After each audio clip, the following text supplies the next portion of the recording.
So ito nga pala guys, meron tayong dumating na parcel pero kahapon pa to, sabay nung phone holder. So di ko lang siya binidyoan din. So papakita ko sa inyo to kung ano ito. So let's go.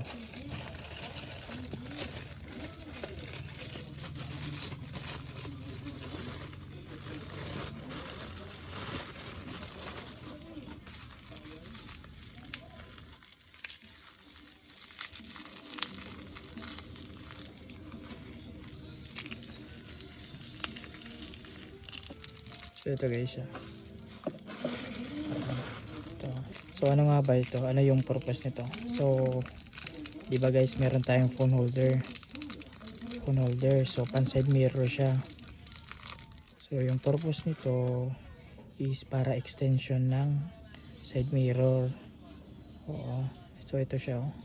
Extension siya sa side mirror para hindi siya mapuno or meron pa siyang lalagyan. O diba? So ano lang yan guys. So bukas papakita natin kung anong gagawin ko. Ikakabit natin ito at saka yung phone holder. Okay? Yan lang guys.